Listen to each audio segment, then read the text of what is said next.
Now we are going to have the last topic of the chapter, the seed. See, seed is the final product of the fertilization. And if the word comes fertilized with the ovule, it means it is a seed. If it is not fertilized, then it is ovule. So seed basically develops within the fruit only.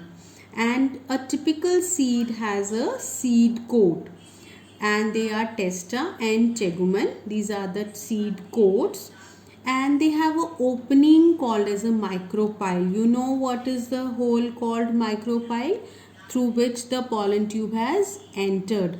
So that opening of that is called as a micropyle. Outer integument forms the outer seed coat, which is a testa, and inner integument is called as a tegumen. Now, if the seeds have a cotyledon as a rich food material, then it is called as a cotyledonous seed.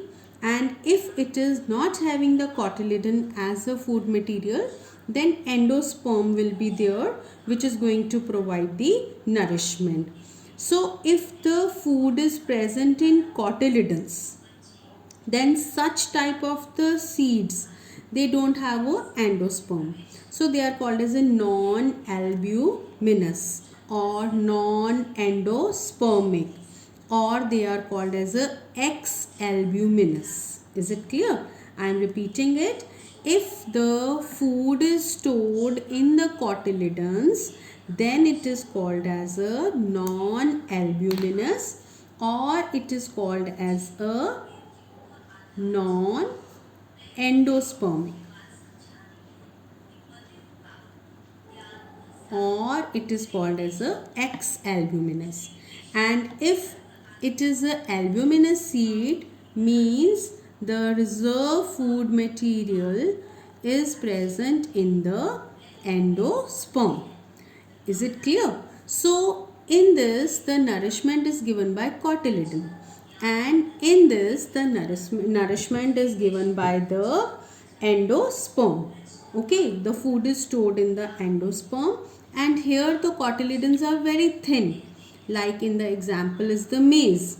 But if the cotyledons are providing nourishment, then the example is bean also here, pea is there, groundnut is there. So you can see when they get open, you can see the very clear two cotyledons in the groundnut, in the pea, green pea, beans. You can see the cotyledons, they are providing the nourishment to the embryos. Okay, so in this case we have already discussed that the nucellus is there inside the ovule, and this nucellus that gets consumed for by the ovule.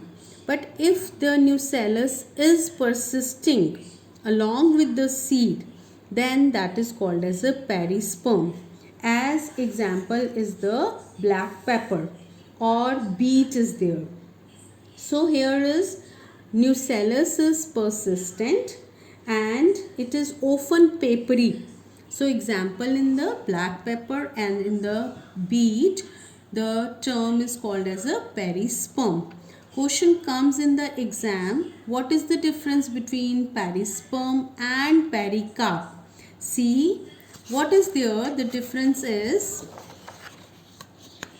what is the difference between pericarp and perisperm? You can see over here, these are the fruit walls, fruit layers, wall, layer. So pericarp is further divided into epicarp, mesocarp and endocarp. But perisperm is what? The persistent of the nucellus in the seed, that is called as a perisperm, and all the three layers together is called as a pericarp. I hope the difference is clear to you. Now, what is fruit? The ovary when matures, it forms the fruit, and the ovarian wall develops into the wall of the fruit called as a pericarp. Fruit may be fleshy, as in the case of orange and mango, and it may be a dry, like in the mustard and groundnuts. So fruits are of two types, true fruit and false fruit. See, if the fruit is particularly developing from the ovary, then it is called as a true fruit. But if the fruit is developing from the other parts also, other from the ovary, it is developing from the thalamus or any other part of the flower, then it is called as a false fruit. Means in the false fruit, additional components of the flower or inflorescence is also becoming a part of the fruit. Example is apple, strawberry and cashews. So here you can see the example is pea, wheat, maize, tomato. So these are the examples of the true fruit. You can see if the ovary is only developing into fruit, but in the case of the apple, what are you eating is the thalamus, and inside you can see a thick layer like structure, that are the wall layers of the fruit, and inside you can see a black color seed. So this is the thalamus, what you are eating. Inside is the mesocarp, endocarp, and in the center is the seed present.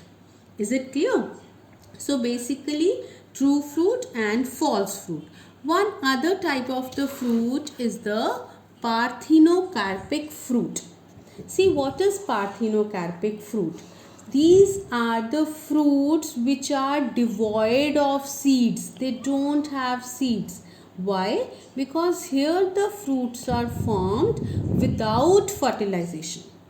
Earlier, what we have seen in the true fruit and in the false fruit, the seeds have formed by the process of fertilization. But in the parthenocarpic fruit, there are no seeds and they have formed without fertilization, which can be induced artificially with the help of the growth hormone. So you can see in the bananas, the fruits grown are the parthenocarpic fruit.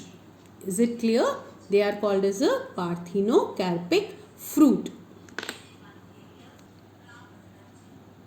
So this is the diagram of grain of maize. You can see over here why it is written grain of maize, because you can see here fused pericarp and testa. What does it mean? That the fruit wall, that is apicarp, mesocarp, endocarp together is called pericarp, and testa, they are combined. Okay, they are showing the single layer. Then is the aleurion layer, which you can see. So endosperm has a protein rich outer thick walled aleurion layer. Is it clear? This is the protein rich aleurion layer, while rest starch is present inside the storage region. And then you can see here scutellum, which is another name of cotyledon. This I have already told to you. Then you can see colleptile, which is covering the plumule region. Then you can see coleorhiza, which is covering the root cap radicle. And here is the embryonal axis. I hope the structure of the maize grain is clear to you. You know, it is a monocotyledonous endospermic. These three characters you can know from this, that it is first monocotyledonous, then it is endospermic, means the nourishment is given by endosperm, not by the cotyledon, and it is single seeded fruit, and this fruit is called as a cryopsis. What is it called as? Cryopsis. So here why we should eat maize? Because it has a combination of protein as well as starch. Aleurion layer is providing us protein, whereas the endosperm is providing us the starch. I hope the thing is clear to you. Now this is the diagram of dicot seed. You can see a bean seed the lateral view, this is the ventral view, and this is the when the cotyledons have been opened. You can see here radical region is there, plumule region is there, embryo, this is embryonal axis, and the area above the embryonal axis is called apicotyle and below is called as a hypocotyle. These are the testa and tegumen. Here it is a cotyledonous seed. You can see over here the hilum is there, and one hole is of hilum and one scar is of micropyle. Hilum is that with which it is attached to the ovarial wall, and micropyle is the hole through which the pollen tube has entered. So this is the diagram of the dicot seed. Now the second last term given in your NCERT is apomixis. It is the phenomena of asexual reproduction, and it imitates. Imitate means have a copy. Do the copy of what? Sexual reproduction. Why? Because it forms the seed, but it forms the seed without fertilization. How is it possible? Because N plus N forms 2N, and 2N forms the zygote, and that forms the seed. So 2N, for the formation of 2N we need N plus N. Now this is nucellus, and nucellus all the cells are 2N. Okay, so what happens is that sometimes a diploid cell is formed, turns into a seed. Is it clear? Means without fertilization the ploidy is 2N of the all cells except the male gamete and female gamete. So apo means without and mixes means marriage.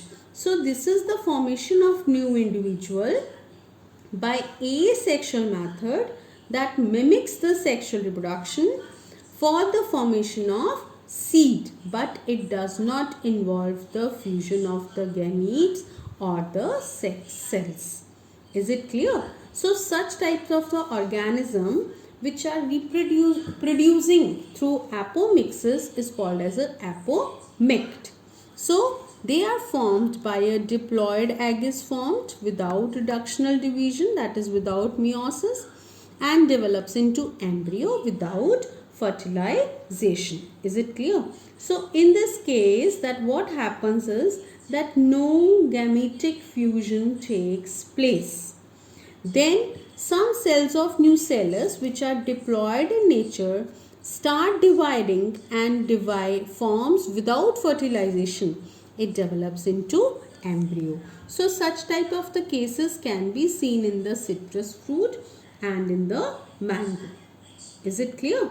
So mango, oranges, opuntia, onion. So here the embryo is pushed into the area of the embryo sac to replace the normal embryo.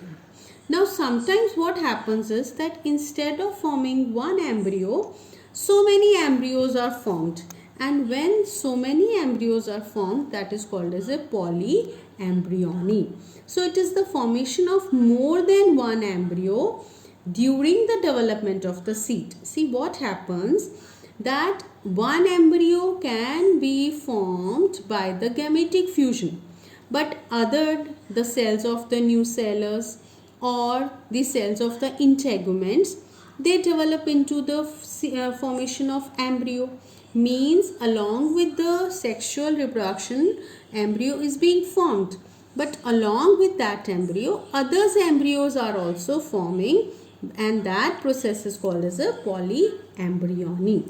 So this this occurs maybe due to the fertilization of more than one oosphere pair, or by the cleavage, or by the adventive budding.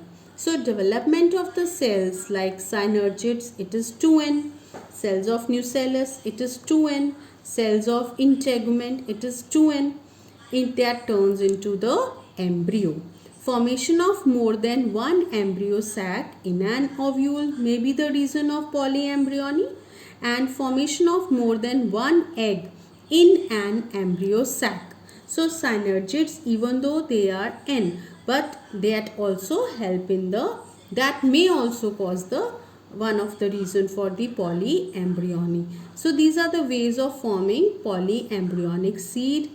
By the nucellus, by the integument, they are turning into the formation of so many embryos along with the one embryo which is actually forming, that is called as a zygotic embryo.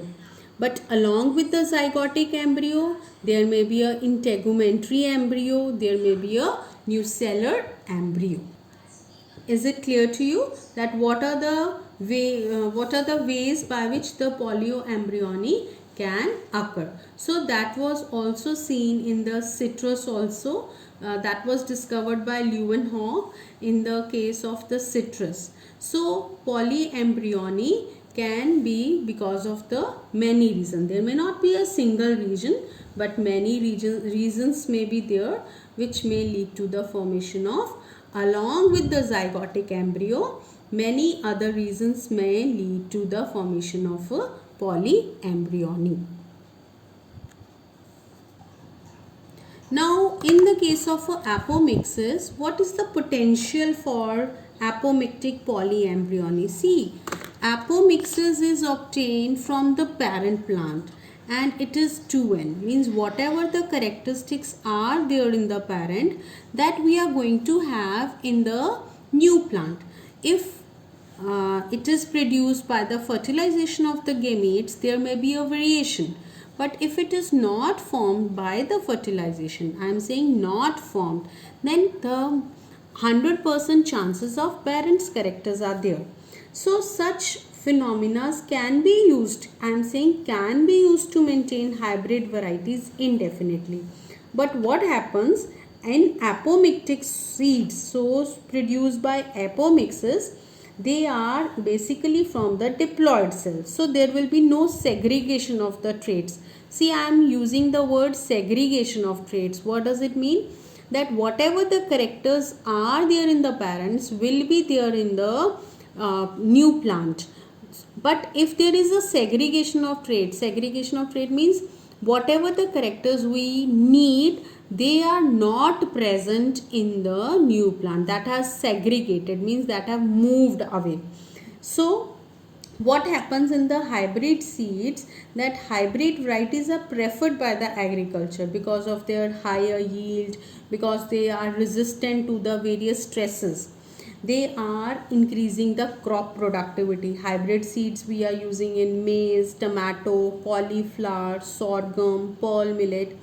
But the major defect is the hybrids, they don't go beyond single generation. I am repeating it. Hybrids don't go beyond single generation. They segregate in the second generation. Means they don't show the parental character in the new plant. So this is the limitation. Okay, so as to maintain the higher yield, again hybrid seeds have to be developed every year. They have to be developed every year, which is very costly. Hybrid seeds are therefore quite expensive to the farmers. Therefore, scientists are searching for the methods कि हम hybrid traits को कैसे बनाएं, कि जो apomictic seeds हैं हम उन्हीं सीड्स को बार बार कैसे यूज़ करें, हाइब्रिड सीड्स को एपोमिक्टिक कैसे करें ताकि हम उनको दोबारा से यूज़ कर सकें. They are searching. Is it clear to you? So they are searching. So अगर हम हाइब्रिड सीड्स के एपोमिक्सिस कर लें तो हमें फ़ायदा हो जाएगा, पर नहीं हो पा रहा क्योंकि सेग्रीगेशन ऑफ ट्रेट्स हो जाते हैं. So this is this type of research is going on, that how we can have a hybrid seed as a apomictic seeds. Is it clear? So parthenocarpic are the seedless fruits and apomictic are the fruits which contain seed and they don't take part in reproduction. You know, apomictic, they don't take part in reproduction. This is the basic difference. Okay.